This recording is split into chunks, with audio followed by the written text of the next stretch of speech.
তিনিদিনীয়া বৰ্ণাঢ্য কাৰ্যসূচীৰে 9 ফেব্ৰুৱাৰীৰ পৰা গহপুৰত অনুষ্ঠিত হ'ব মহাপুৰুষীয়া সত্ৰ সমাজ অসমৰ 37 সংখ্যক পূৰ্ণাংগ অধিৱেশন। প্ৰস্তুতি পাই তুংগত উঠিছে অধিৱেশনখনিৰ। গহপুৰৰ দুবিয়াত স্বৰ্গীয় মাধৰাম প্ৰভু ক্ষেত্ৰত অনুষ্ঠিত হ'বলগা অধিৱেশনখনিৰ নামঘৰ প্ৰতিষ্ঠা ইতিমধ্যে সম্পন্ন হৈছে। খোল, তাল, হৰিনামৰ ধ্বনিৰে মুখৰিত হৈছে চৌদিশ।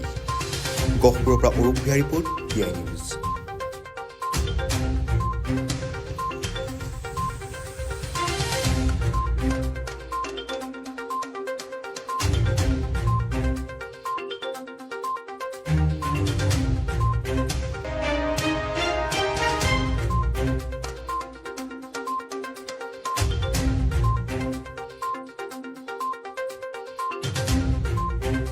নমস্কাৰ।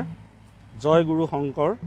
মহাপুৰুষীয়া সত্ৰ সমাজ অসমৰ 37 সংখ্যক পূৰ্ণাংগ অধিৱেশন ভাগ স্বৰ্গীয় মাধৰাম প্ৰভু ক্ষেত্ৰত অনুষ্ঠিত হ'ব 9, 10, 11 ফেব্ৰুৱাৰী, মাঘ মাহৰ 25, 26 আৰু 27 তাৰিখে। ইতিমধ্যে প্ৰায় প্ৰস্তুতি প্ৰায় শেষ হৈছে। আমি ভকতপান ৰাইজক আদৰিবলৈ আমি বাট চাই আছোঁ। ইয়াত 25খন জিলা, মহাপুৰুষীয়া সত্ৰ সমাজৰ 25খন জিলাৰ বিভিন্ন খেল সত্ৰৰ পৰা প্ৰায় 25,000 ভকতবৃন্দ ইয়াত অংশগ্ৰহণ কৰিব। তেওঁলোকে আহি পদধূলা দি আমাক কৃতাৰ্থ কৰিব। আমি সেইসকল ভকতক, যিসকল ভকতে ইয়াত পদধূলা দিবহি, তেওঁলোকক আমি আদৰিবলৈ অধীৰ আগ্ৰহেৰে বাট চাই আছোঁ। মহাপুৰুষীয়া সত্ৰ সমাজৰ উপৰিও গহপুৰ অঞ্চলত যিমান বৈদিক সমাজ আছে, যিমানখিনি অন্যান্য ধৰ্মাৱলম্বী লোক আছে, প্ৰত্যেকেই ইয়াত অংশগ্ৰহণ কৰিম বুলি আমাক ইতিমধ্যে কথা দিছে আৰু আমিও তেওঁলোকৰ পদধূলা ল'বলৈ বাট চাই আছোঁ।